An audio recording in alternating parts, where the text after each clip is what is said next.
Brasicas, estamos con Brasicas, entonces pues vamos a iniciar. Si no hubiese por ahí alguna pregunta, algún comentario que quisieran hacer desde que iniciemos. Si no es así, pues voy a compartirles la presentación. Aquí está. Entonces, vamos a ver.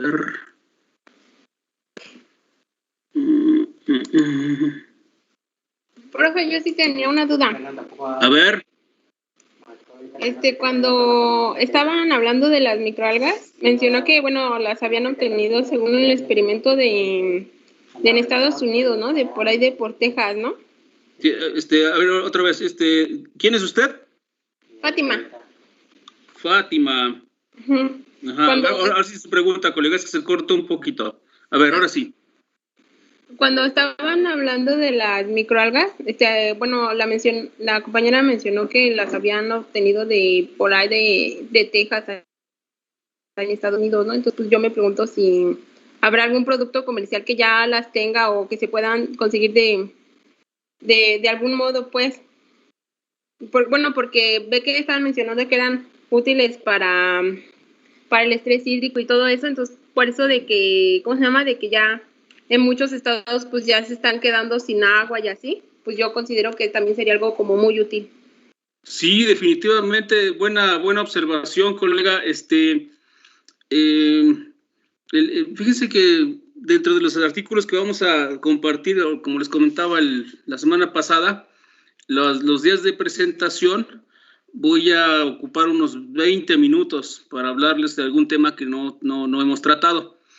Hay uno o dos artículos. Bueno, con el semestre pasado, con los otros grupos, trabajamos como 3, 4 artículos buenos sobre bioestimulantes.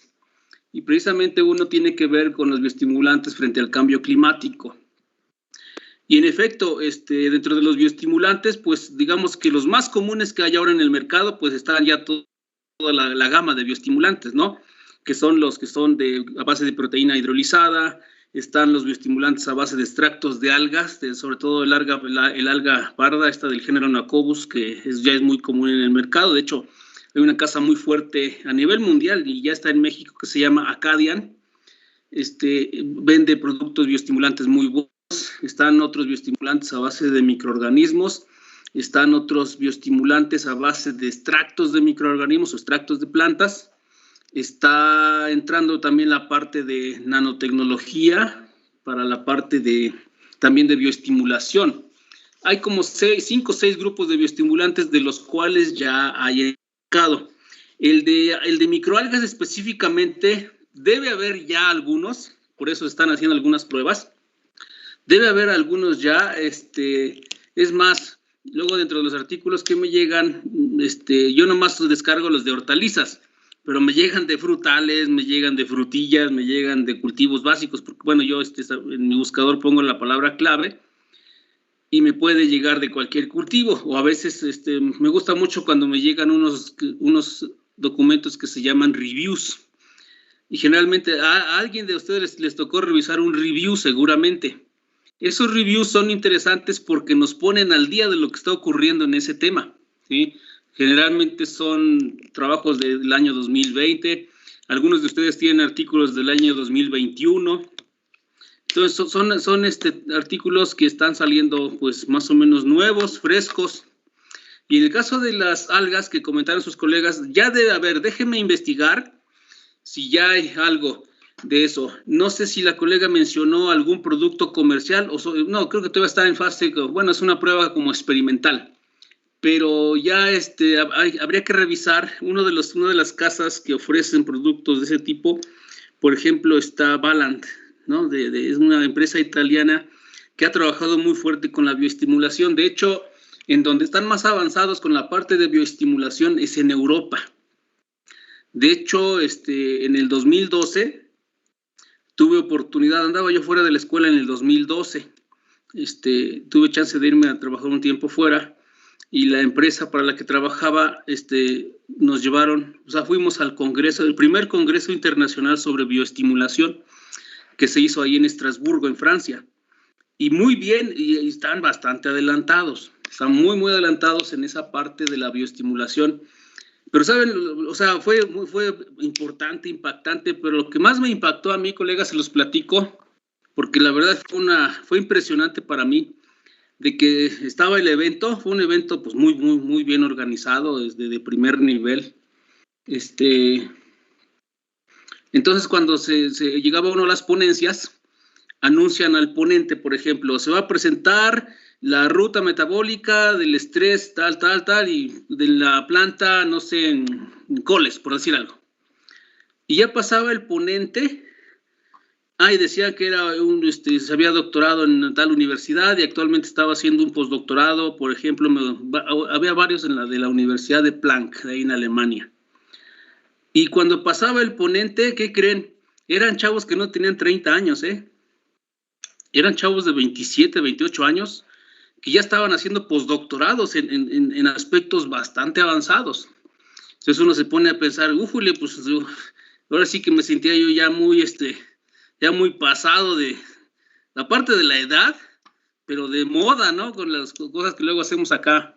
En cambio, allá trabajos bastante avanzados, ya utilizando mucha genómica, mucha ómica aplicado pues a la explicación.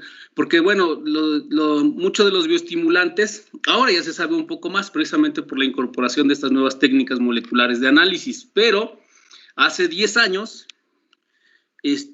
mucho de lo que ocurría en las plantas, pues se observaba, se podía medir, pero no se tenía una explicación clara de cuáles son los procesos que los bioestimulantes ayudan a mejorar dentro de la planta bajo una situación de estrés. Ahora ya se sabe, de hecho ya se sabe de algunas moléculas específicas para estrés por frío, para estrés por calor, para estrés por salinidad. Entonces son moléculas que nosotros podemos ayudarle a la planta a sintetizar más rápido para que cuando llegue el evento adverso, la planta ya está preparada. De hecho, la parte de bioestimulación es como si fuera un seguro. Lo aplicas antes de que ocurra un evento.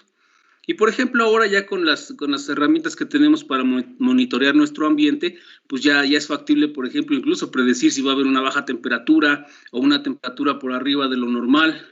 O lo que usted comenta, colega, fíjese, una de las conclusiones a las que llegábamos el semestre pasado es que ese tipo de bioestimulantes que ayudan a tolerar las condiciones de sequía, pues sí van a ayudar a los cultivos hortícolas, definitivamente, y lo hemos comentado, sobre todo aquellos cultivos que se manejan en ambientes en donde el suelo es, por ejemplo, de textura arenosa, en donde la capacidad de retención de humedad es baja y por tanto su reserva de agua es baja, y puede haber una situación de estrés, aunque ligero, pero una situación de estrés por falta de agua en ciertas etapas de desarrollo o al final de los intervalos de riego. Entonces ahí podríamos aplicar este tipo de bioestimulantes a sabiendas que el cultivo va a estar con cierta frecuencia en un ambiente seco.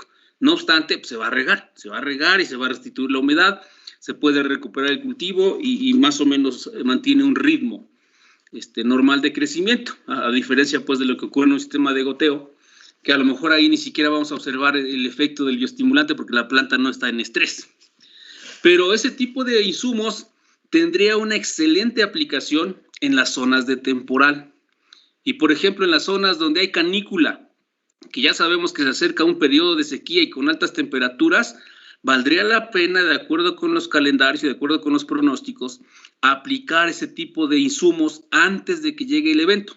De tal forma que ese tipo de insumos lo que hace es que la planta se estimula a metabolizar y producir algunas moléculas que le ayudan a mantener, por ejemplo, sus niveles hídricos o a mantener su funcionamiento en el protoplasma más o menos dentro de los intervalos normales, aún bajo una situación de estrés. Algunos otros bioestimulantes que son básicamente, activan algunos procesos enzimáticos que reducen la síntesis de etileno. Entonces, la respuesta al estrés es más lento porque no se sintetiza la misma cantidad de etileno. Recordemos que este es uno de los principales señalizadores en las plantas. Entonces, el mensaje llega un poco tarde y la planta alcanza a retrasar un poquito la manifestación de estrés que la obliga a hacer otros cambios que ahora sí son perjudiciales para el desarrollo de la planta.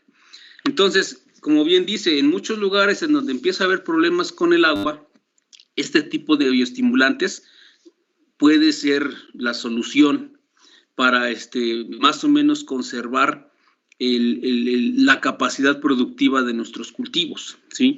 Entonces, sí, le digo, ya están las algas, están los aminoácidos, que son los hidrolizados de proteína, y fíjese, todavía dentro de los hidrolizados de proteína, en Europa sobre todo, están siendo un poco exigentes y están restringiendo, por ejemplo, el uso de aminoácidos en los cultivos hortícolas o frutícolas que tengan como insumo proteína animal, porque casi siempre la proteína animal que se utiliza para para obtener aminoácidos es sangre animal. Se pone a hidrolizar esas proteínas, se separan los aminoácidos y ya se prepara, bueno, se tiene el insumo. Pero hay otros procedimientos y otras empresas utilizan como materia prima proteínas, por ejemplo, de soya, que también se ponen a hidrolizar y también nos da aminoácidos. Y algunos países están dando prioridad o preferencia a los insumos que llevan aminoácidos, pero que tienen origen vegetal. Aunque realmente el origen animal, pues en teoría, ¿verdad?, siguiendo la metodología, sabemos que una vez que hidrolizamos cualquier proteína que vaya ahí en ese insumo, pues se va a convertir en aminoácidos y en teoría no tendría que haber ningún riesgo. A lo mejor más bien es desde el punto de vista ético, pero no sé, pero lo que sí es cierto es que están poniendo restricciones al manejo de aminoácidos obtenidos de proteína animal, ¿sí? Y cada vez empieza a haber más detalles. Y como les digo, en Europa sí llevan mucho rato, mucho tiempo, mucho camino recorrido respecto del estudio de los aminoácidos. Entonces, algunas de las casas importantes europeas, ¿no?, como esa que les digo, es Valent, déjenme ver si es Valent o Valent, la casa comercial es de origen italiano. Por ejemplo, está Tradecorp, que también tiene algunos buenos insumos de bioestimulación. Esa es española, pero hay franceses, hay italianos, hay ingleses, que están trabajando. Bueno, los españoles ni se diga, tienen bastante campo también sobre la bioestimulación. Hay una empresa que está trabajando fuerte en eso, española, que se llama Seipasa. Ahí trabaja un colega nuestro que egresó, no me acuerdo en qué año egresó, pero actualmente él es el representante de esa empresa en México.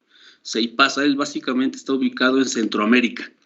Hace 2 años vino para acá e incluso nos regaló una plática con los muchachos que estaban tomando su diplomado, y coincidió y sí, nos ofreció una muy buena plática precisamente sobre bioestimulación.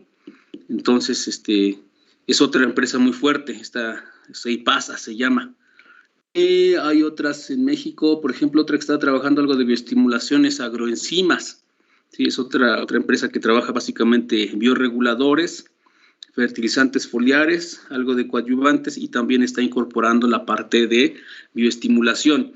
Fíjense, tan importante es lo de la bioestimulación, colegas, que sí conocen Haifa, la empresa Haifa, que es especialista en fertilizantes solubles para hidroponía o fertirriego, es especialista, es de origen israelí. Vende fertilizantes muy, muy buenos, yo se los recomiendo, no es comercial, pero si quieren hacer una buena solución nutritiva, los fertilizantes de Haifa son, yo creo que los mejores, son de alta solubilidad, de alta pureza y son muy buenos.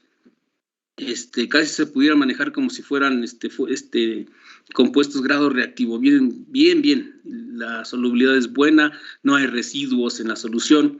Como otras fuentes seguramente les ha tocado que preparan la solución y parece agua de horchata, o a veces prepara la solución y queda un sobrenadante en la superficie, eso que luego llega a dañar los emisores o los filtros, y los de Haifa no. Y el año pasado, Haifa sacó ya su segmento de bioestimulación, fíjese. O sea, se pronostica un crecimiento a nivel global muy fuerte sobre el uso de bioestimulantes, precisamente por la situación del cambio climático. Entonces, como empieza a ser restrictivos algunos elementos del sistema, en este caso el agua, pues no nos va a quedar otra. De hecho, a alguien por ahí le tocó un artículo, híjoles, no sé si a ustedes, lo que pasa es que su grupo es pequeño y hay un artículo, creo que sí ya no les tocó o me corrigen, que se llama Cultivos para el Futuro. Y en el artículo se habla precisamente sobre las características que se les tendrán que incorporar a los cultivos o las características de los cultivos que tendremos que manejar en el futuro que puedan adaptarse mejor a la condición actual cambiante del ecosistema, ¿no? Entonces es otro tema, pues. Están otros temas interesantes que hablan sobre los cultivos de primera generación que hubo en un tiempo, cultivos de segunda generación, y ahorita ya se está trabajando y vislumbrando cuáles van a ser los cultivos de tercera generación. Por ejemplo, estaba viendo unas fotografías de ese tema, los cultivos de tercera generación, por ejemplo, de gramíneas. No me acuerdo el nombre científico, pero es una especie como muy semejante al trigo, pero es perenne, de tal forma que ya no va a ser necesario sembrar año con año, sino que ahora la idea es que los cultivos sean perennes y que puedan ofrecernos, aparte del grano, se puede utilizar la demás vegetación como forraje, aparte de los servicios ambientales que va a ofrecer el cultivo por fijar CO2 al ser perenne, y allá no remover el suelo para evitar erosión. O sea, ahora los cultivos de tercera generación tienen que ofrecer más de un servicio, a diferencia de lo que está ocurriendo actualmente. Entonces, vean ustedes, y mucho de ahí pueden entrar algunos cultivos hortícolas, ¿sí? Que tuvieran que ser de ciclos muy largos y de estar cosechando recurrentemente algo para precisamente evitar problemas de remoción de suelo, erosión de suelo, desgaste de suelo. El hecho de mover el suelo pues implica exponer o acelerar el proceso de mineralización, y si no atendemos las enmiendas de aplicación de materia orgánica, pues se va desgastando. Entonces, vean, muchas cosas que están apareciendo a nivel global interesantes. Lo que les comentaba al inicio de la zona crítica también está tomando mucho auge, porque para estudiar esa zona donde nosotros participamos, los agrónomos, junto con muchos otros investigadores, pues es la parte del sistema que permite la sustentabilidad de la sociedad y de la vida en general del planeta. Entonces, en esa zona crítica actualmente es un modelo que se está conformando también muy fuerte en Europa. De hecho, el año pasado hubo un evento, no me acuerdo si fue en el 20 o en el 19, yo rescaté el documento el año pasado, y ahí viene un resumen de las principales ponencias. Y hablan de eso, pues como en ese espacio pueden convivir muchas disciplinas científicas que apoyarían a la agronomía, por ejemplo. Bueno, más bien la agronomía sería una de esas, que se puede auxiliar de mucha información de esas otras áreas del conocimiento para entender mejor la dinámica de los sistemas agrícolas. Eso está fabuloso. Entonces, imagínense que pudiéramos hacer algo aquí nosotros al respecto, ¿no? Invitar a los colegas del colegio. Hay muy buenos microbiólogos en el colegio de posgraduados, aquí en Suelos, en el Chapingo, los ecólogos, los agroecólogos. No, sería fabuloso que pudiéramos manejar de manera más integral los sistemas, y no como lo hacemos ahora, ¿no? Que somos como que todavía como que aislamos muchos de los componentes, es cierto, para estudiarlos y entenderlos, pero nunca debemos perder de vista que realmente todo eso debe ser un sistema integral, porque todo interactúa, y cualquier cambio en un componente pues nos obliga a hacer ajustes en los otros componentes. De lo contrario, pues ya no funciona el sistema como se espera, ¿no? Entonces, sí, déjeme averiguar si ya existe por ahí un producto. Bueno, toda esta plática salió a raíz de ese comentario, es cierto, eso es un tema interesante, porque esas cosas se pueden cultivar, porque una de las, como siempre, ustedes saben que cualquier propuesta tecnológica siempre va a tener su corriente de apoyo y su corriente que no la apoya, pues, en contra. Y, por ejemplo, una de las críticas que en algún momento se les hizo a las casas que venden bioestimulantes a base de algas, es precisamente que qué estaban haciendo ellos para asegurar la conservación de esas algas marinas, pues de aquí al futuro, ¿no? Porque básicamente era de recolecta. Lo más seguro es que ahora ya se cultiven las algas, las cafés y las pardas, que son las dos principales fuentes de bioestimulantes, ¿sí? Más bien de materias primas para obtener los activos que van en los bioestimulantes, que finalmente un bioestimulante, como ya lo mencionaban por ahí sus colegas, son sustancias que favorecen el desarrollo, el crecimiento, la eficiencia de absorción de los nutrimentos, y faltan como otros 2, 3 funciones que hacen los bioestimulantes, que es diferente a lo que hace un bioregulador. Un bioestimulante es como un cóctel de muchas cosas en pocas concentraciones que estimulan el desarrollo, de ahí lo de bioestimulación. Y un bioregulador más bien es una sustancia que lleva altamente concentrado algún activo, en este caso una hormona vegetal, que nos permite controlar algún proceso fisiológico específico en las plantas. Los bioestimulantes pueden llevar bioreguladores, pero en muy pequeñas cantidades. Básicamente solo para reactivar el metabolismo, no para ejercer una modificación en algún proceso, sino solamente para ayudar al crecimiento, ¿sí? Entonces, pues vamos a investigar si podemos encontrar ya un producto comercial, aunque le digo, hay varios ya, bueno, muchos bioestimulantes a nivel global. Es Balan, creo. Balan.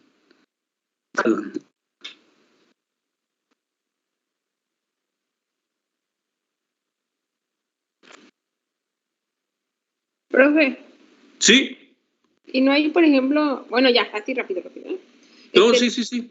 No hay así, por ejemplo, instancias del gobierno que se dediquen al desarrollo de estimulantes o algo así, porque pensándolo bien, gran parte de, pues sí, ¿no? De la población de pequeños productores en México, pues son temporaleros, ¿no? Entonces, yo creo que algo así ayudaría a que, bueno, entiendo que el bajo rendimiento y las condiciones de vida de las personas se deben a diversos factores, ¿no? Pero pues si tuvieran, por ejemplo, una preocupación menos o que les ayudaran de algún modo estos bioestimulantes, pues yo creo que ayudarían también a evitar cosas como migraciones o cosas así. Sí, es correcto. Y bueno, afortunadamente, digamos que en precio, haga de cuenta que un bioestimulante en precio está en un punto medio entre un fertilizante foliar, a veces muy parecido a un fertilizante foliar, pero mucho más barato que un bioregulador. Sí, los bioreguladores en general son costosos. Por ejemplo, uno muy común que se utiliza para mejorar amarre de fruto, tamaño de fruto, es uno que se llama, ay, Dios mío, esa memoria ya me empieza a fallar, colegas. Ya después de los 50 ya empieza uno a decaer gacho.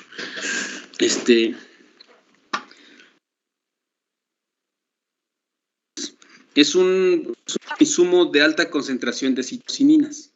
Ajá. Entonces, ese debe costar como unos 1,000 pesos, unos 800 pesos.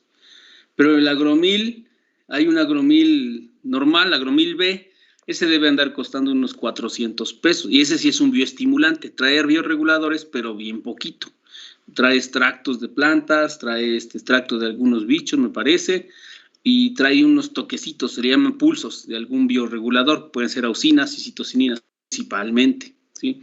Otro bioestimulante que se utiliza mucho, colegas, y que la verdad sí funciona bien, es uno que se llama se llama el BioGib, es un bioregulador a base de auxinas que se usa incluso para ajos, cebollas, papas.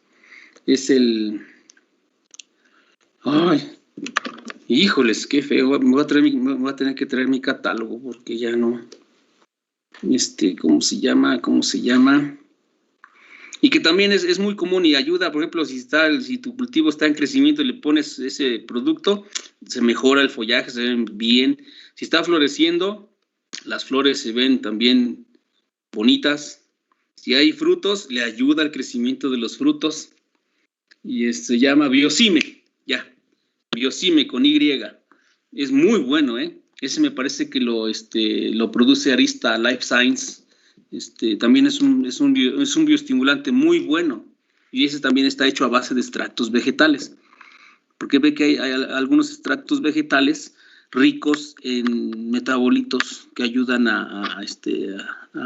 pues al crecimiento, ¿no?, de las plantas, y a veces con un efecto parecido a los reguladores, pero en muy bajas concentraciones.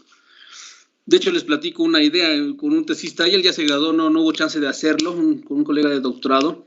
Estaba trabajando con guaje, que es una planta pues que crece en condiciones adversas y es una planta muy rápida.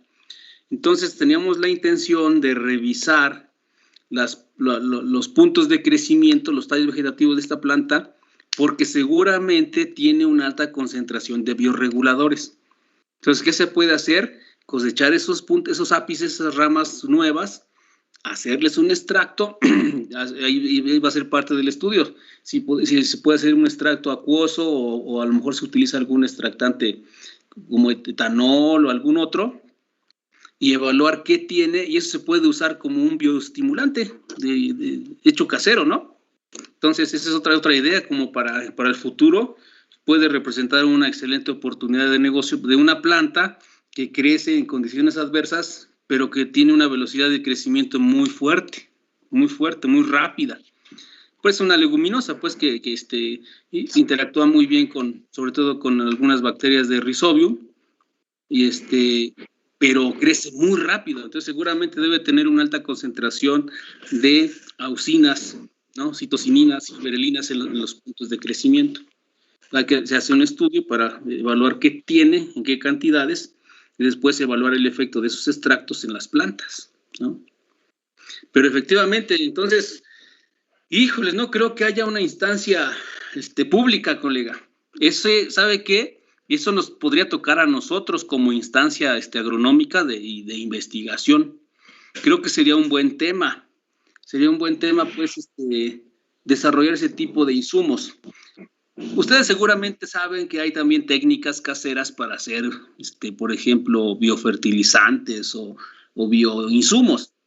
Sí se puede hacer, definitivamente, es respetable, pero esas técnicas caseras a veces no garantizan las concentraciones, o la pureza del microorganismo que se va a aplicar, ni su efectividad. Sabemos que van los microorganismos y seguramente aparte de los que queremos aplicar, pues van otros más porque el sistema es abierto, hay polvo, hay esporas, hay de todo y hay bichos. En cambio, cuando se producen de manera industrial, se lleva a cabo todo un proceso, un protocolo complicado que asegura que el producto lleva la cepa, la especie y a la concentración que se indica en la etiqueta, ¿no? Casi siempre concentraciones de un número entero por 10 a la 8, 10 a la 10, algunos 10 hasta la 12, unidades formadoras de colonia por mililitro, en fin, dependiendo la casa comercial y dependiendo el producto, ¿no? Entonces, eso sería muy bueno, colega, porque, como dice, a lo mejor dentro de los programas de apoyo, hace unas semanas, creo que fue el año pasado incluso, algunas personas que producen café, les llegaban productos, algunos tenían esta naturaleza, pero pues no sabían para qué usarlos y les llegó de apoyo, fíjense. Entonces, pues si uno sabe que hay ese tipo de insumos y no los aplica porque no sabe qué va a ocurrir, y si los aplica, lo más probable es que tenga una mejor respuesta del cultivo, sobre todo porque pues siempre va a haber condiciones adversas, sobre todo en los ambientes restrictivos. Entonces, pues buena inquietud, colega, buena inquietud, buena observación. Y pues en México al menos el único organismo que hay para regular todo esto, porque o sea, no lo produce, solamente es el ente regulador que garantiza que el producto cumple con los parámetros mínimos de calidad para que pueda venderse, es COFEPRIS, nada más.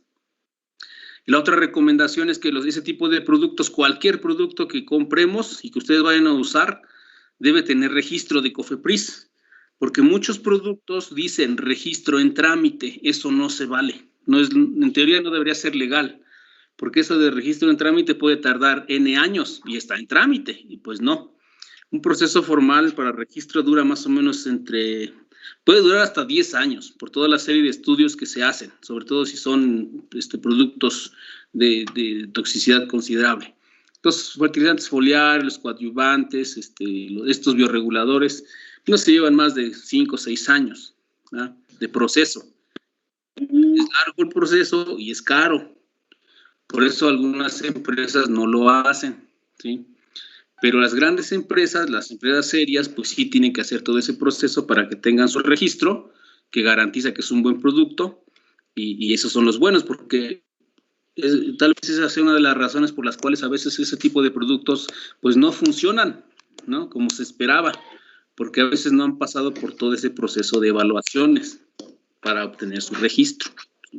Entonces, es otro pequeño detalle que habría que cuidar. Pero sí, de que sí pueden tener un impacto en la producción agrícola, los bioestimulantes, sí, sobre todo por la parte del incremento de temperatura que se está observando y la parte de sequía y la parte de salinidad, ¿sí?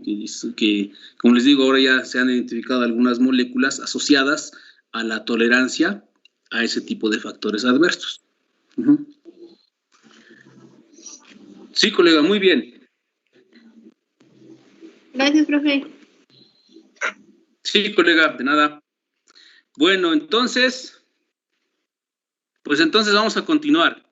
Si no hubiera más comentarios, continuamos. Entonces, estábamos platicando la vez anterior algunos aspectos sobre los tipos de suelo, en este caso veíamos algunas filas, una fila de plantas, veíamos un contraste en estos suelos, ¿se acuerdan? Veíamos un suelo, pues básicamente muy característico de la región del Bajío, predominantemente arcillosos, pero se ve bien estructurado, ¿se dan cuenta? Se ve suave, a pesar de que es arcilloso.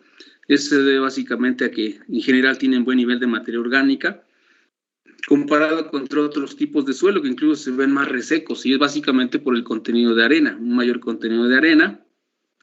Otra característica es el pH. Estos suelos son generalmente más alcalinos, tienen alto contenido de calcio, sobre todo, magnesio, pH alcalino de 8 o más. Aquí más o menos andamos alrededor de 7, cantidades pues, bajitas por la arcilla, de 1 a 1.1. Me ha tocado ver suelos de 0.9 de densidad aparente, arcillosos aquí en la región del Bajío. Y pues lógicamente esas características de suelo pues tienen efecto directo, colegas, sí, o sea, y la técnica, por ejemplo, aquí de riego, ¿no? O sea, imagínense un suelo profundo, fértil, y aparte con fértil riego. El clima es muy semejante, son climas templados, tal vez aquí un poco más seco, pero que eso pues, en teoría podría favorecer, ¿no? Para reducir la incidencia de enfermedades, pero pues, tiene en contra la parte de suelo. Aquí el pH nos dificultaría o nos ocasionaría algunas dificultades para hacer que la planta disponga de suficiente fósforo, de suficientes micronutrientes, sobre todo, ¿no? A diferencia de acá. Entonces, en función de las características de estos suelos, que nosotros podríamos conocer perfectamente después de mandar una muestra al laboratorio, que sería lo más recomendable, colegas. Yo creo que tenemos que ir cambiando ese paradigma de imaginarnos qué puede ocurrir, sino más bien tener la certeza que puede ocurrir y entonces hacer prácticas agronómicas a priori, ¿sí? Esperando, o más bien sabiendo que se puede presentar un problema y más bien evitándolo. Recordemos que nosotros, colegas, como agrónomos y en contacto con estos sistemas abiertos, realmente nosotros somos administradores del riesgo, ¿sí? Porque con base en las características ambientales podemos intuir algún problema, algún factor limitante que va a ocasionar problemas al cultivo. Pero ¿qué creen? También podemos tener la solución a priori, ¿sí? Estar preparados para que ese factor adverso, fuera de los límites óptimos, no se convierta en un problema que afecte el desarrollo de nuestros cultivos. Nosotros estamos administrando el riesgo todo el tiempo. Estamos revisando nuestros cultivos preferentemente todos los días o varias veces a la semana, si podemos 2 veces al día mejor. Ahora con la técnica de los drones pues va a ser un poco más fácil, pero hay que estar monitoreando definitivamente, ¿sí? Pues para estar tomando decisiones, estar midiendo la humedad en el suelo, también para tomar la decisión de regar o no, la aplicación de fertilizantes, la aplicación de enmiendas para prevenir algún problema de deficiencia, en fin, todo eso tenemos que estar manejando constantemente, ¿sí? Entonces, pues estamos platicando eso, ¿no? Finalmente lo que nos interesa es que la planta pues tenga un crecimiento vegetativo lo más vigoroso posible, porque también en esa medida pues el tamaño y la calidad de las pellas que vamos a cosechar pues serán de mejor calidad, tendrán mejor expresión y tendrán mejor aceptación en el mercado, aparte pues del mejor rendimiento que vamos a obtener, ¿no? Entonces estábamos comentando esa parte. Y pues ahora lo que seguiría sería lo de las variedades, colegas. Entonces, como recordarán ustedes, por ejemplo, en el cultivo de cebolla actualmente, pues ya tenemos una gran diversidad de material vegetal, de colores diferentes, ciclos diferentes, al menos 2, no 3, tardíos, intermedios, largos, pero también la parte de fotoperiodo, ¿sí? Entonces, cuando conjuntamos todos esos 3 factores con diferentes elementos, nos salen muchas combinaciones, de tal forma que la diversidad de material vegetal de la que podemos disponer ahora, pues nos puede establecer estos cultivos casi en cualquier lugar, ¿no? Excepto que exista una condición muy extrema, ¿no? Pero, y bueno, y sobre todo el agua a veces, ¿no? Pero ahora podemos disponer de mucho material vegetal. Entonces, por ejemplo, aquí tenemos en esta tabla, son algunos de los que se están manejando ahorita, pero afortunadamente las casas semilleras, pues, constantemente están trabajando. De hecho, seguramente alguien de ustedes ha tenido oportunidad de ir a la Expo Agroalimentaria ahí en Irapuato, y pues ahí se entera uno de las novedades de las semillas o de los híbridos o variedades que están generando las casas comerciales año con año, ¿sí? Entonces, desafortunadamente el año pasado no hubo chance, pero en noviembre, que generalmente hacemos el viaje que coincide con la Expo, dedicamos un día exclusivamente para conocer cebolla, que es uno de los cultivos más importantes del curso. Y pues vamos a un campo demostrativo en donde están las variedades más actuales, ahí las podemos ver ya en punto de cosecha, vemos sus formas, colores, tamaños, características del follaje al final del ciclo, muchas cosas que los productores buscan. Y pues nos invitan a esos días de campo. Y ya después completamos con la visita a las parcelas establecidas de las diferentes casas. Para el caso de Brasicas, yo creo que una de las casas más importantes a nivel mundial es una que se llama Sakata, de origen japonés, con K, Sakata. Y de ella provienen los mejores materiales tanto de brócoli como coliflor y col. En su momento, no sé si siga vigente otra casa de origen japonés también muy buena que se llama Taki, también con K y con doble I. Taki también estuvo un buen rato en el mercado de manera casi paralela con Sakata, pero creo que ya se ha desplazado un poco y quien predomina fuertemente es Sakata. También está Seminis, Harris Moran también tiene presencia, me parece que King Seeds también tiene presencia, pero los más fuertes, también creo que en Seiden también tiene algunos materiales, pero el fuerte es Sakata y tal vez le sigue Seminis, ¿sí? Entonces, estas empresas han trabajado mucho. De hecho, de Sakata tuve chance de conocer a un colega, pues es agrónomo, lo conocí precisamente en ese curso que fui a tomar a Tucson. Él es de Guanajuato, él es de ahí, él me dice que es de Salvatierra. Y hace años intentó entrar a la escuela a estudiar, nomás que no, bueno, por desfortuna no entró. Y pues se fue a hacer su carrera de agronomía a la Narro y después se fue a trabajar a Estados Unidos. Actualmente es el representante de Sakata en México. Y vino a hacer una evaluación de sus materiales y sí me platicaba mucho de todo esto que hacen allá los genetistas, ¿no? Porque él está en la parte de desarrollo, ya evaluando el comportamiento de los materiales en el campo. Entonces vienen aquí a México, al estado de Puebla, al estado de Guanajuato, Michoacán, desde Sonora, hacen evaluaciones con brasicas. Y en la ocasión que vino a evaluar zanahorias, porque es otro producto fuerte también de Sakata, aparte de Vilmorin, ¿no? Como lo vieron en el curso. Y aquí para esta zona, pues Sakata yo creo que es una de las mejores. Entonces aquí están algunos materiales, por ejemplo de col, hay por ejemplo rubí es rojo, y fíjense, 2 meses prácticamente y está listo. Entonces es un material de porte pequeño, peso pues, de 1 kilo, 1.2 kilogramos, y fíjense, es para la temporada menos fresca, ¿ah? Esta Copenhagen Market es una planta un poco más grande, ¿sí? Esta, si la dejamos, puede alcanzar fácil 4 kilos, ¿no? Pero con el riesgo de que se nos pueda romper la cabeza al final. Esa se puede cultivar todo el año. Lógicamente, esto de todo el año en las zonas templada con temperatura fresca, ¿sí? Porque eso implica que en el verano posiblemente se puede incrementar un poquito la temperatura respecto de lo ideal, ¿no? Pero se puede establecer este cultivo.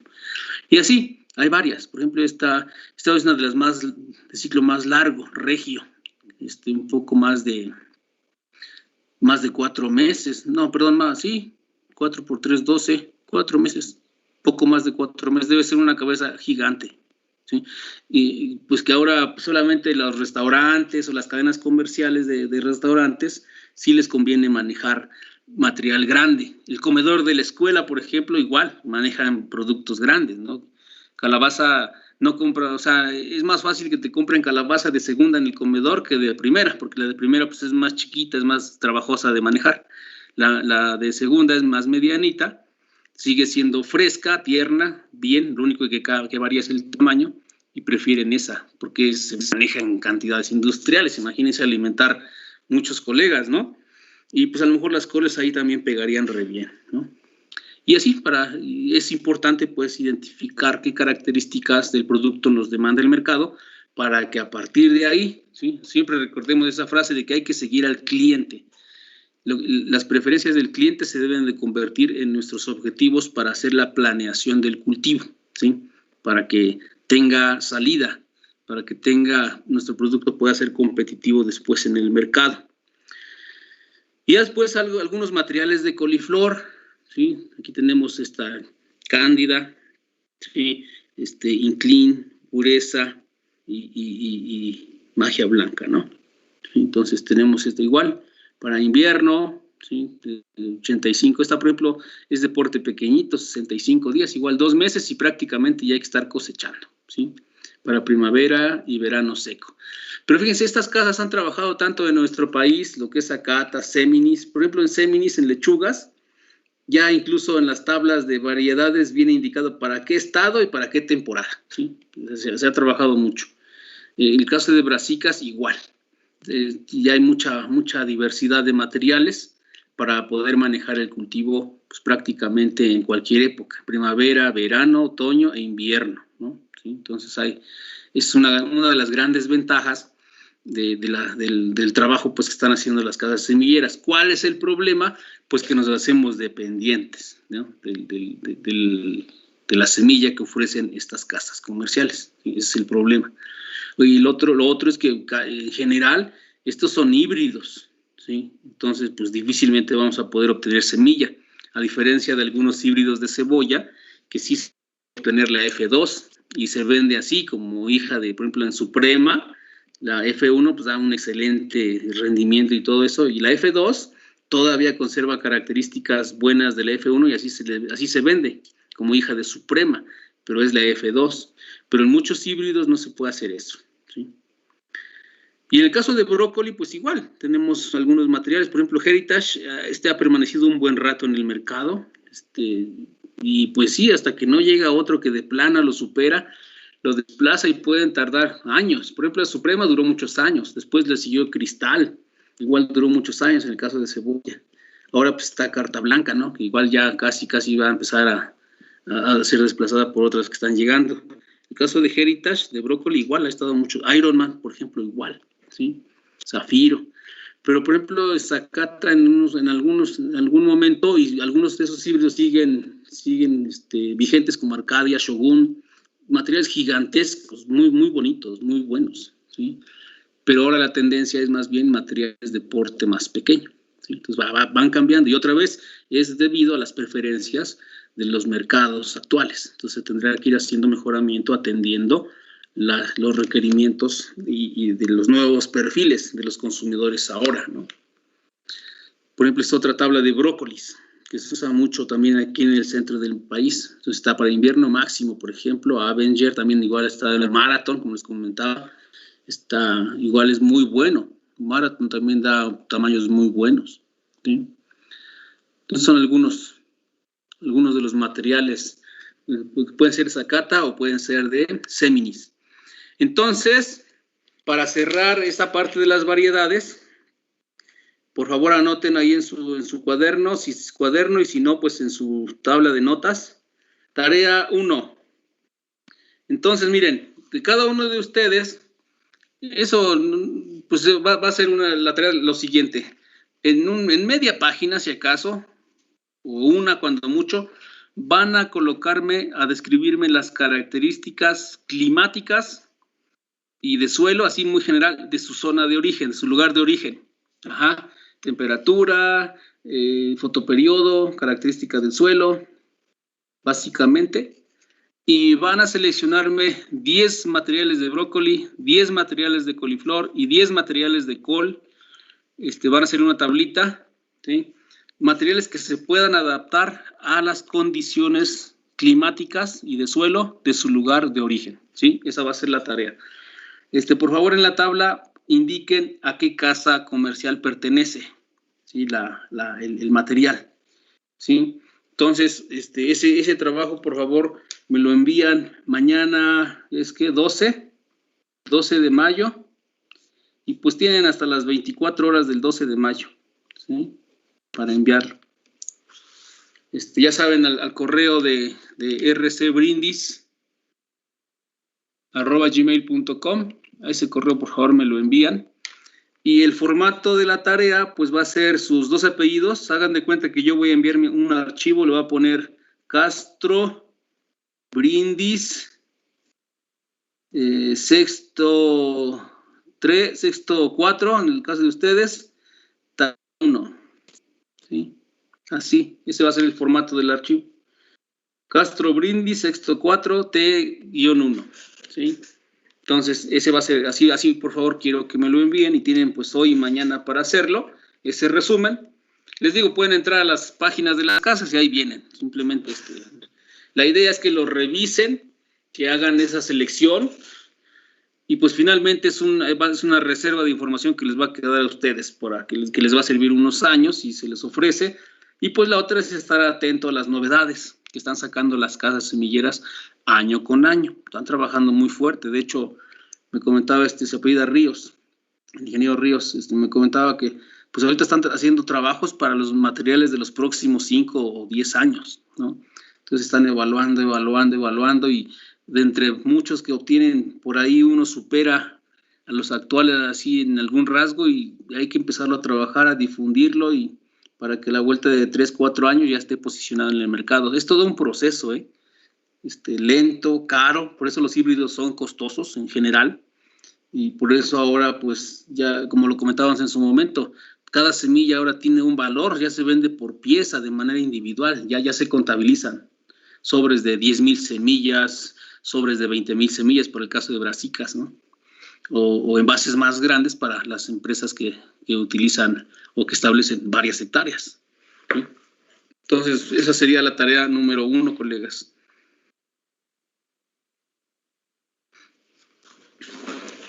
Entonces, ya que hemos trabajado en la selección del material vegetal que vamos a utilizar, entonces, pues ya viene ahora sí que viene la parte de empezar a planear todo el proceso de preparación del medio donde vamos a colocar nuestro cultivo. Porque una vez seleccionado el material, pues puede haber 2 posibilidades. Una, que nosotros hagamos la plántula, que para fines prácticos eso no, pues a veces no nos conviene porque no tenemos toda la infraestructura. Si la tenemos, pues excelente, ¿no? Pero si no, creo que lo más adecuado es mandar maquilar, ¿sí? Actualmente las empresas que se dedican a la producción de plántula se han especializado tanto que ofrecen un buen servicio. Lógicamente, ahí tenemos que estar en contacto directo con los responsables, pues para ser también muy cuidadosos con el sustrato que queremos que se utilice. La solución casi siempre es estándar, pero también hay que estar muy al pendiente de la solución que están manejando.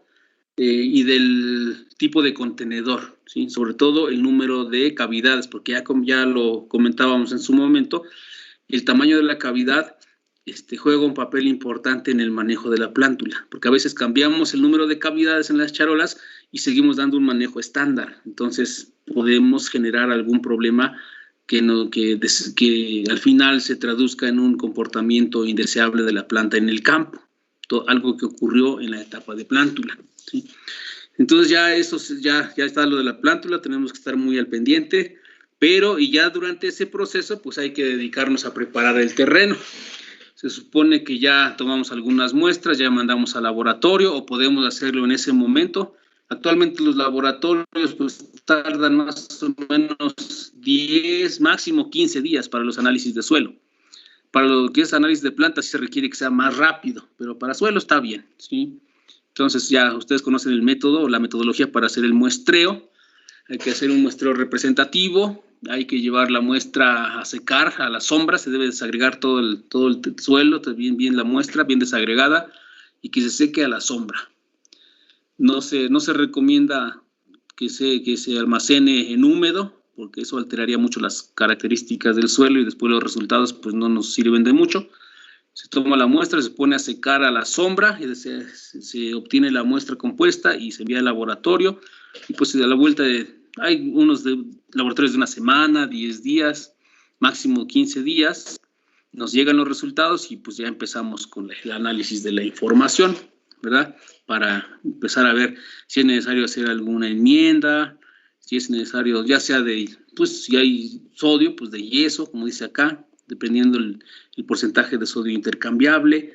Si el pH es muy ácido, a lo mejor alguna enmienda con cal agrícola, o si es muy alcalino, tal vez una enmienda con azufre, en fin, todo eso podemos nosotros determinarlo con los datos del análisis de suelo. Y en la parte química y en la parte física, pues bueno, vamos a ver el contenido de materia orgánica, eso también nos va a dar idea de la capacidad productiva del suelo. Si tiene un bajo nivel de materia orgánica, tenemos que preocuparnos por la dosis de fertilización un poco más, porque la reserva que hay en la materia orgánica pues va a ser reducida si el contenido es reducido, no de materia orgánica me refiero. Y pues ya después estaríamos haciendo el desvare. Se recomienda pues incorporar lo más que podamos siempre de materia orgánica. Si es necesario hacer subsoleo, hay que hacerlo, sobre todo por lo que comentábamos de que los sistemas de raíces de estas plantas son muy vigorosos, tienen una muy buena capacidad de crecimiento, entonces hay que ayudarles preparando muy bien el suelo para que se desarrolle en plenitud este sistema de raíces. Después removemos, hay que hacer algo de rastreo para evitar estos terrones grandes y incorporar lo más que se pueda el material también. Y bueno, en caso de que hubiera sodio intercambiable alto, pues en ese momento es cuando se hace la aplicación, ¿sí? Antes de los pasos de rastre, después del barbecho, para poder incorporarlo sin problemas, ¿no? Y que eso nos ayude a reducir el daño ocasionado por el alto contenido de sodio, de manera directa o de manera indirecta, la competencia que ejerce el sodio por el agua con la planta. Y ya pues la nivelación es un aspecto también muy importante. Requerimos distribuir lo mejor posible la humedad en el suelo. Hay que evitar situaciones de saturación, porque eso nos va a también afectar la disponibilidad de aire y de oxígeno en la raíz, lo cual pues va a afectar el funcionamiento normal de la misma, ¿sí? Aparte pues de la actividad microbiana, que también se estaría afectando por falta de oxígeno. Y al contrario, las partes más altas pues van a estar en una situación de baja reserva de agua, porque no va a subir hasta esos niveles la humedad, sobre todo si tenemos problemas de estructuración. Entonces, aunque hay riego, pues luego resulta que las plantas sí manifiestan ciertos síntomas pues de deficiencia de agua, y se observa luego en el vigor. Es más, voy a regresar un poquito, colegas, discúlpenme, porque un ejemplo es este. Ahorita que se cambian las diapositivas, un ejemplo de que hay variación en la distribución de agua es esto. Se dan cuenta, hay plantas mejores, otras regular y otras menos crecidas. Y es básicamente por problemas de nivelación. Entonces, si el riego rodado, pues la nivelación todavía cobra más importancia. Sí, porque el sistema de goteo como quiera puede regular un poquito esos ligeros desniveles, como se están usando ahora goteros que se llaman autocompensables, aunque en una reunión nos decían que eso no existe, los goteros de insertos en la pared, pues no son autocompensables, no, todavía no salen, pues. Pero bueno, son sistemas de goteo que más o menos mantienen una presión uniforme para poder gotear, para poder expulsar el agua. Entonces eso nos ayuda. Pero en los sistemas de riego rodado sí es más complicado, porque pues ahí el agua se va a mover de acuerdo a la pendiente. Entonces habrá lugares que están saturados y habrá lugares que les falta agua, y pues eso va a ocasionarnos desuniformidad. Y lógicamente pues eso nos va a implicar variación en el comportamiento de la planta, en la eficiencia del uso de los nutrientes y finalmente en la productividad. Entonces la nivelación es un aspecto importante. Después viene el surcado, y pues bueno, ahí puede haber muchas posibilidades. Puede haber desde sistemas de producción a una sola hilera con surcos angostitos, si el suelo tiene algunas características limitantes, ¿sí? Por ejemplo, muy arenoso, no nos convendría hacer surcos muy anchos porque gastaríamos mucha agua. También si son suelos muy arenosos, tampoco conviene hacer surcos muy largos, porque eso implica un gasto excesivo de agua para alcanzar el otro extremo, y en el extremo donde entra el agua, pues ya se saturó el suelo, y pues vamos a tener problemas de falta de aire y de oxígeno, y en el otro extremo pues vamos a estar apenas completando el requerimiento de humedad, o a veces nos falta. Entonces el gradiente de distribución del agua es muy variable en los surcos, entonces tenemos también un gradiente de crecimiento diferente. Entonces lo más recomendable en esos casos extremos es hacer surcados, o sea, más bien cortes, en lugar de tener surcos, no sé, de 50, 60 metros, pues a veces lo recomendable es cortar por la mitad, o si son 100 metros, al menos cortar en 3 partes, o mínimo 2 partes, para evitar que los surcos muy largos nos dificulten la distribución del agua de riego. Aparentemente se pierde un espacio, pero se gana más porque se mejora el crecimiento de las plantas y por tanto su productividad, ¿sí? Entonces, fíjense, ahí ya actuamos en la parte de longitud y de la anchura. Ya cuando los suelos son más favorables en cuanto a estructura, textura, fertilidad, e incluso los sistemas de riego por goteo ya nos permite hacer surcos de 1, 1.2 o más, o sea, hay modelos de 2 hileras por cama, pero puede haber hasta de 8, ¿sí? 4, 6, ¿sí? 3. Va a depender, pues ahí entra en juego también las características de la maquinaria que vamos a utilizar para las labores culturales. Muchas actividades se hacen con maquinaria agrícola y pues bueno, se hace con base en lo ancho, ¿sí? de la maquinaria, y pues se pueden tomar la decisión de hacer, por ejemplo, surcos de 1.60 con 3 o 4 filas, ¿sí? O de 1 metro con 1 o 2 filas, a 3 bolillos, por ejemplo, ¿no? En fin, puede haber varias modalidades. Y para establecer el cultivo, ¿no? Luego dice que la distancia entre surcos también dependerá del número de hileras, ya lo comentamos, ¿no? Este es un cuadrito que, bueno, a lo mejor ya lo conocen, pero es un cuadrito que nos indica la cantidad de yeso, ¿sí?, que debemos aplicar en 1 hectárea, ¿sí?, para reducir el contenido de sodio intercambiable a máximo el 5% del total de cationes, ¿sí? Entonces, por ejemplo, si yo tengo un valor de capacidad de intercambio catiónico de 34, es un suelo franco arcilloso. Ajá. Y si yo tengo, por ejemplo, un contenido de sodio intercambiable de 1.2, a ver si pueden hacer la división. ¿Cuánto es 1.2 entre 34? 1.2 entre 34. Y eso por 100. ¿Cuánto nos da? Perdón. 1.2 entre 34 por 100. ¿Cuánto da? 3.52. Eso, entonces está por abajo del 5%. ¿Ah? Entonces, cae eso. Ajá. El 1.6, ¿cuánto sería? 1.6 entre 34 por 100. ¿Cuánto da?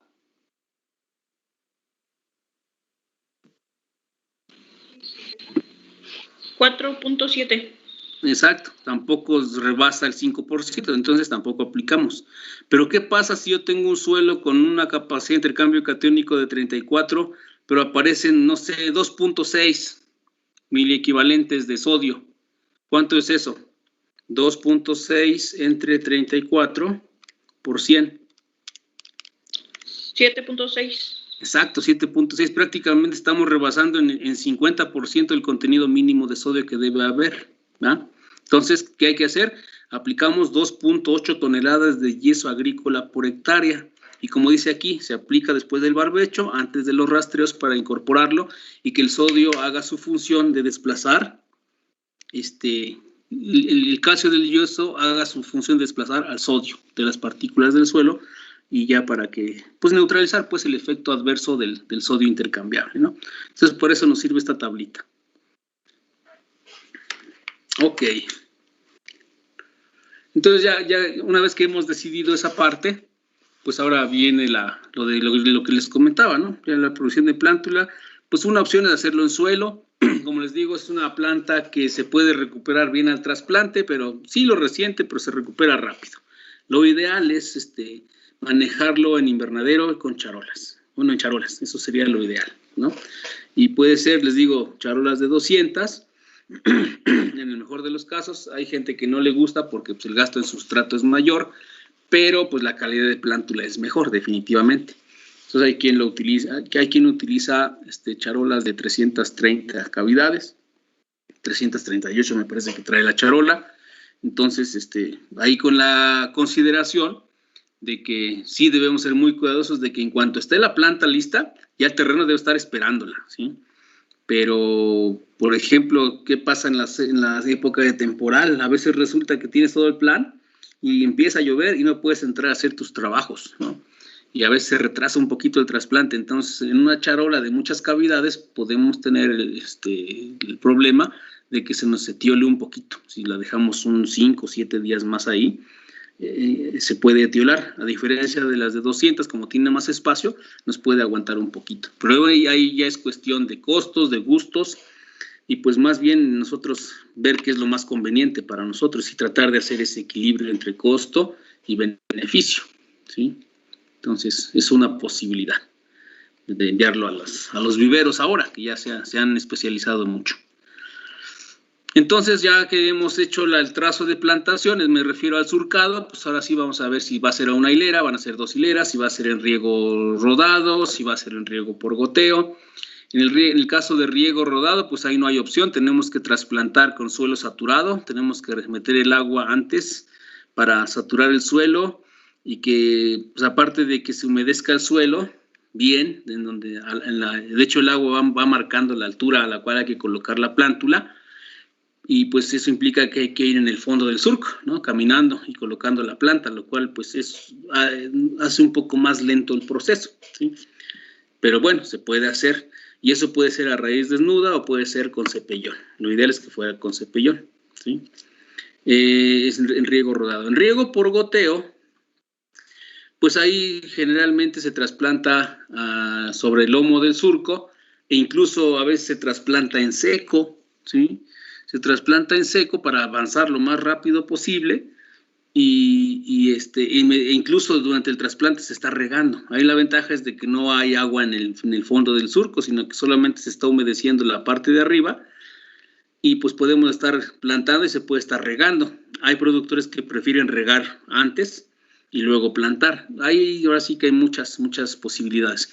La variación no hay, porque, por ejemplo, se puede trasplantar en seco, entre comillas, en la línea de goteo, se van marcando, dentro de la cuadrilla hay personas que van marcando los agujeros donde van a ir las plantas, atrás vienen las personas tirando las plántulas, y atrás vienen otras personas colocando ya nomás la plántula en el hoyito y presionando el terreno para colocar la planta, y así se avanza mucho, a diferencia de lo que ocurre en riego rodado, pues que vas caminando en el agua, ¿no?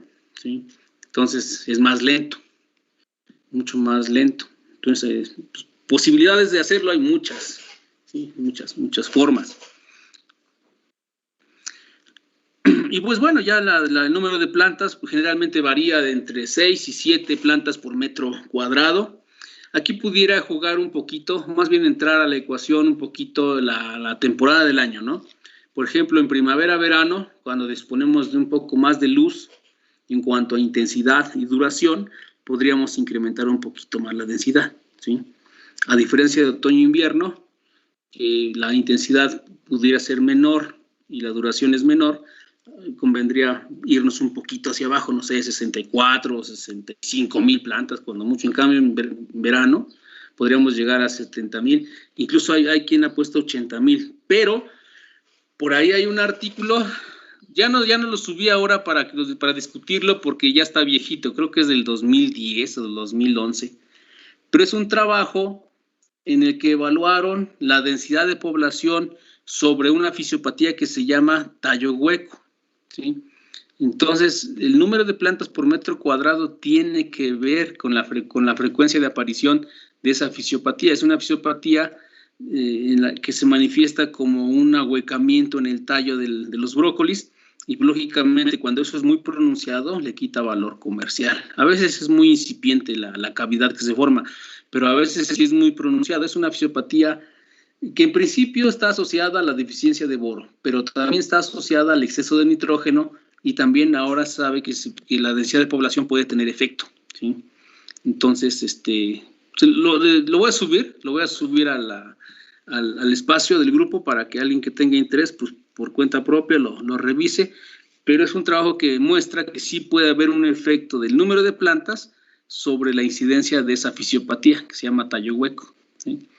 Incluso cuando esa deficiencia se conjunta con un pobre abastecimiento de calcio, esa cavidad está necrosada, ¿sí? Porque lo normal es que la cavidad más se ahueca el tallo y está clarito, no pasa nada, pero cuando hay problemas de deficiencia de calcio, aparte de que se hace la cavidad, el tejido está necrosado, precisamente porque hay necrosis, hay muerte celular por falta de calcio en esa parte de crecimiento intenso, que es cercano al ápice, o sea, cercano a la pella, ¿sí?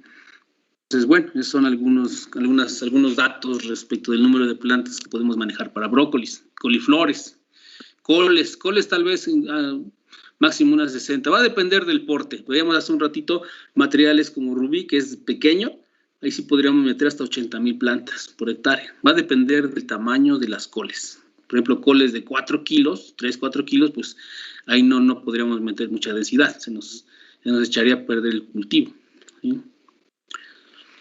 Ahora, la colocación de la planta al trasplante. Recordemos que mencionábamos en la parte de las características botánicas que el tallo, en la región del mesocotilo, ¿sí? Ahí alrededor del mesocotilo, tanto hacia abajo, en el hipocotilo como en el epicotilo, hay una sensibilidad importante del tallo para emitir raíces adventillas cuando está en contacto con suelo humedecido, ¿sí? Entonces, pues eso pudiera ser algo a favor nuestro, porque lo que hacemos es que se le indica al personal de apoyo que el trasplante se haga por lo menos a la región del mesocotilo, porque eso nos va a dar la oportunidad de que la planta empiece a formar raíces adventicias nuevas que van a incrementar el número de raíces y por tanto se va a incrementar el volumen de suelo explorado por esta planta y sí se nota un arranque, dicen los productores, el arranque del crecimiento de la planta. De hecho, hay algunas regiones en las que poco después de establecido el cultivo, meten personal, aparte de que ayuda a controlar las malezas que van emergiendo, se le acerca tierra a la base de la planta, precisamente para estimular el desarrollo de más raíces, y eso pues aunado a todo lo que ya existe aquí, permite que la planta pueda absorber más agua y nutrientes y despega más rápido. Se observa un crecimiento más acelerado. Entonces es algo que podemos aprovechar. Por ejemplo, cuando hay chance de hacer aporques, pues está bien, pero algunos productores también aprovechan, por ejemplo, el acolchado plástico que utilizaron en cultivos de fruto, y si todavía está en buen estado, se utiliza para meter brócolis, por ejemplo, y ahí ya no podemos hacer aporques. Entonces sí sería como que casi obligado de que el trasplante, como ya no va a haber movimiento de suelo, el trasplante pues sí sea hasta este punto, para ayudar a la planta de que tenga suficientes raíces desde acá, porque va a crecer un montón. Estas son plantas muy vigorosas, y si tienen un tallo todo raquítico, es muy factible que se vayan de lado, ¿sí? Entonces, es una característica importante que nos ayuda a fortalecer el sistema de anclaje de la planta y a tenerla en posición vertical pues, durante todo el ciclo, ¿sí? Entonces, es una apreciación pues, que hay que tomar en cuenta y estar vigilando al personal que haga esa práctica pues como se les indica, ¿no? Eso tiene una razón de ser, no es de gratis. Luego así no les gusta pues que les estemos recordando lo que hay que hacer, pero pues ni modo, así es el asunto. Fíjense, aquí tenemos, colegas, los datos de índices de extracción nutrimental para el caso de los 3 cultivos. Recordemos y comentábamos que el cálculo de las dosis de fertilización pues toman como referencia la demanda del cultivo, y decíamos que la demanda del cultivo la calculamos a su vez conociendo el rendimiento máximo alcanzable que permite el agroecosistema y multiplicado por el índice de extracción nutrimental. Para el caso de brasicas es muy alto, ¿sí? Sobre todo el nitrógeno, muy alto, y el potasio, vean ustedes. Comentábamos que los índices nutrimentales se refieren a la cantidad de nutriente que la población de plantas requiere para producir una tonelada de producto comercial, ¿sí?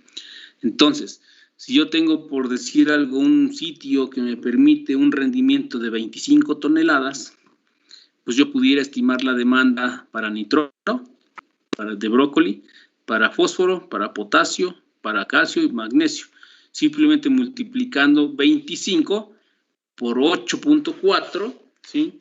25 por 8.4, ¿cuánto da? 25 por 8.4, ahí ya me equivoqué, 25 por 8.4, son 210 kilogramos de nitrógeno como demanda para el caso de brócoli.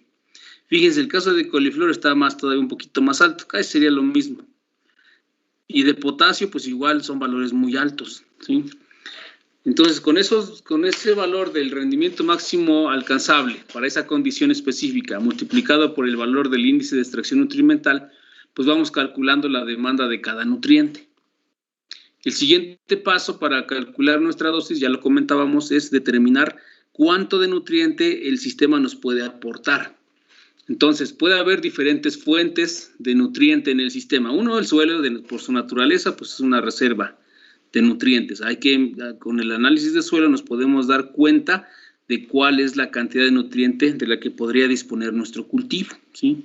Entonces, calculamos también el contenido de nutriente en el suelo. El agua, ya veíamos que el agua puede llevar una cantidad importante de algunos elementos que potencialmente pueden ser nutrientes para la planta, como el calcio, el magnesio, el potasio. En algunas regiones incluso hay contenido de nitratos en el agua, ¿sí? Azufre. Estaba revisando con un colega del grupo 1 la semana pasada. Está trabajando con cebollas y me compartió sus análisis de suelo para la cebolla y tiene 19 miliequivalentes de sulfatos. Entonces ahí ya, digamos que el azufre queda rebasado para la cebolla, ¿no? La cebolla es un cultivo que también demanda azufre, como las brasicas. Pues ya, casi con lo que hay en el agua y en el suelo, se cubre la deficiencia de azufre. Y ahí, como le dicen, no, pues aplica ácido sulfúrico para el sistema de goteo. Allá lo que concluimos es que va a utilizar básicamente ácido nítrico y ácido fosfórico. El sulfúrico pues ya no tiene razón de ser porque estaríamos aplicando más sulfatos, que puede ser problemático, ¿no? Entonces, calculamos lo del suelo, lo del agua. Para el caso de brasicas, fíjense que el vigor, bueno, ya vimos, son plantas muy vigorosas, y más adelante vamos a ver en la curva de crecimiento de estas plantas, es más de una vez. Vamos a ver si lo encontramos aquí. Aquí está. Por ejemplo, aquí tenemos las curvas de crecimiento, de acumulación de biomasa para el caso del brócoli. Entonces, se dan cuenta, la inflorescencia representa como el 25 o el 30% de la biomasa total. Como un 35 de la biomasa total, ¿no? Esta es la biomasa total y aquí está lo de la pella. Entonces, más o menos, pues sí, pónganle un 25. Eso quiere decir que, por ejemplo, si eso es así, si yo cosecho, por ejemplo, 25 toneladas, ¿cuál sería la biomasa total? Si un cuarto es de biomasa productiva, el resto, las 75 toneladas restantes, serían de biomasa vegetativa, tallo y hojas. Entonces, imagínense la cantidad de nutrientes que se puede aportar después de que se acaba un ciclo de brócoli y que hacemos del desbarre y la incorporación, ¿sí? Vamos a suponer que de esa biomasa, de las 75 toneladas, vamos a suponer que el 80% es agua, ¿sí? Y nomás nos queda el 20% de materia seca, ¿sí? Entonces, el 20% de 75, ¿cuánto es? 15, ¿no? Sí, 15. Entonces, de esas 15, pues vamos a suponer que el 90% es carbono, ¿sí? Y así nos podemos ir deduciendo hasta llegar más o menos a cuál podría ser el aporte potencial de nutrientes. Podemos calcularlo para que también sea parte del suministro, partiendo del hecho de que la biomasa fresca como abono verde se va a descomponer rápido, de tal forma que esos nutrientes, sobre todo nitrógeno, va a estar disponible rápido, el fósforo también, el potasio, pues igual en cuanto se descompone la materia, recuerden que ese prácticamente siempre está en estado mineral.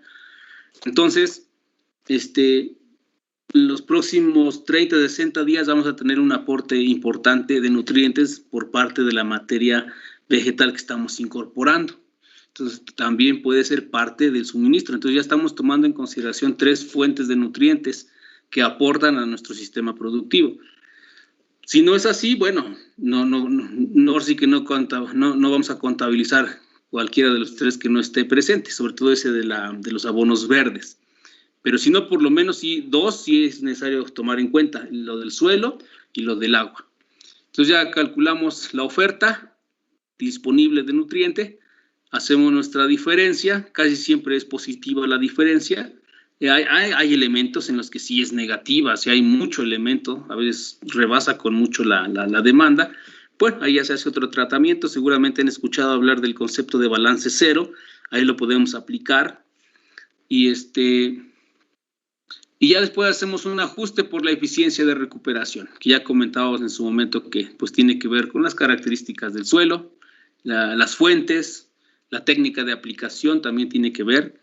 ¿Sí? Si es fertirriego, la eficiencia de recuperación se incrementa mucho en todos los elementos, a diferencia de lo que ocurre en los sistemas de riego rodado.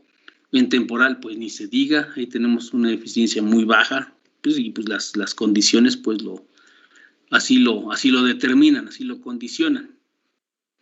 ¿Sí? Pero son varias cosas pues que vale la pena ir tomando en cuenta para determinar las dosis de fertilización que respondan a la demanda del cultivo, que responde a su vez a un rendimiento máximo esperado que el cultivo es capaz de expresar en función de ¿quién? De la temperatura, del suelo y del manejo, principalmente, ¿no?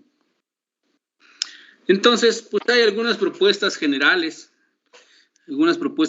porque fíjense, siendo estrictos, yo estoy seguro que las unidades de producción de brasicas no están aplicando las dosis completa, sería muy caro, ¿sí?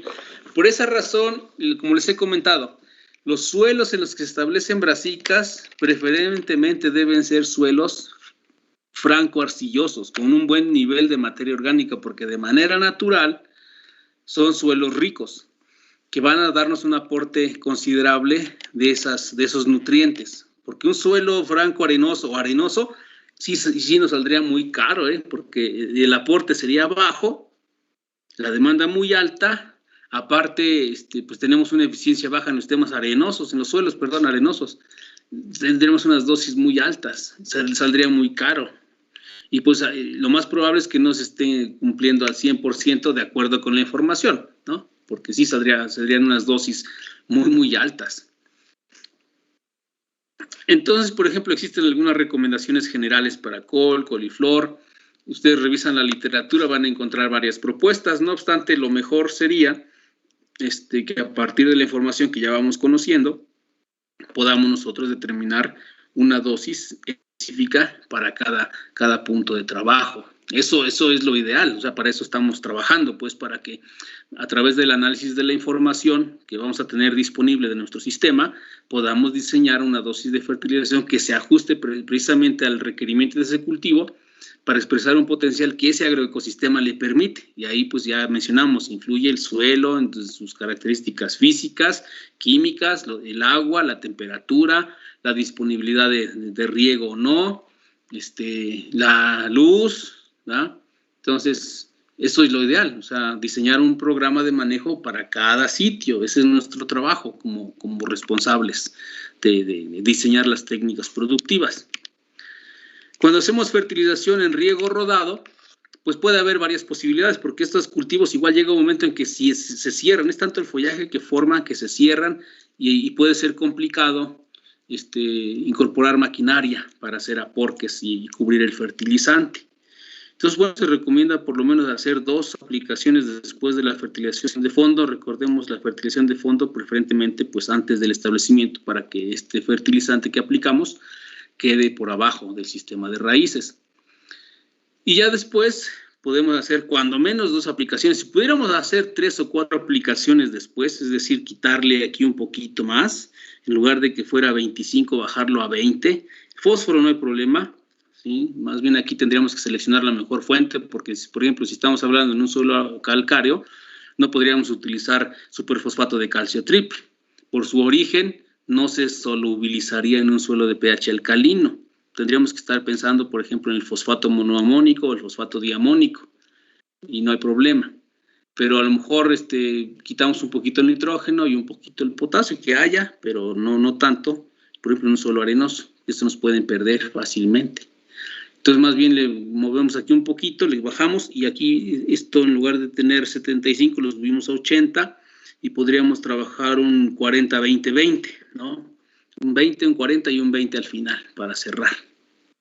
El fósforo ya no se aplica, y potasio pues se mantiene desde el inicio, y se carga el potasio precisamente en la etapa en la que se da la mayor canalización de fotoasimilados hacia la pella de brócoli, de coliflor, o la formación de la cabeza en las coles, ¿sí? Entonces, esa puede ser una recomendación general para sistemas de riego rodado, o hasta pues, lo más que se pueda. O sea, el momento en que todavía podamos entrar con maquinaria a hacer labores sin afectar tanto el cultivo, porque va a llegar el momento en que es tanto el follaje que meter la maquinaria, pues ya en lugar de ayudar al cultivo resulta contraproducente, ¿sí? Entonces tenemos que cuidar esa parte. Porque luego también el sistema de raíz es tan vigoroso que ya el sistema de rejas que usemos puede dañar la raíz también, ¿eh? También hay que tomarlo en cuenta. Y bueno, aquí vienen algunos datos para el caso de micronutrientes, ¿sí? Incluso hay un estudio por ahí también, ya tiene un tiempo, pero pues se sigue utilizando algo de la información de ese estudio que se hizo ahí en la región del Bajío, una zona muy importante hace años en la producción de brócoli, y se hizo todo un estudio. Las empresas empacadoras se dieron la tarea de hacer un estudio sobre nutrición en brócolis, y pues bueno, hay mucha información. Aquí viene algo de datos para el caso de micronutrientes, y vean ustedes, pues hay variación entre variedades, o sea, cambios fuertes en la absorción. Por ejemplo, Heritage absorbe menos del 50% de lo que requiere Marathon, ¿sí? Pero Marathon es un material muy grande, ¿sí? Manganeso igual, casi el triple, ¿sí? Zinc también, son materiales muy vigorosos, muy de porte muy grande, y pues, lógicamente la demanda es muy alta, ¿sí? Entonces, pues hay que estar ahí al pendiente de estar cuidando estos requerimientos, ¿sí? Y pues esos mismos trabajos dan datos de crecimiento, las curvas, la dinámica de la biomasa, la dinámica de los elementos, ¿sí? Entonces, esto se los voy a compartir ya una vez que pasemos lo de brasicas. Y pues bueno, finalmente es importante. Revisaron el libro de Floria Berch, que ya por ahí ya les compartí hace unos días. De ahí saqué estas gráficas, ahí viene información pues al respecto. Recordemos que en la medida que podamos ajustar las curvas de crecimiento a un modelo matemático, podríamos utilizar esa herramienta para diseñar nuestro programa de fertilización, ¿sí? Entonces, de biomasa, comportamiento de la biomasa, y el comportamiento o dinámica del nitrógeno total en la planta o por órganos. El fósforo, pues también, la dinámica total, y en el caso de potasio, pues igual, ¿no?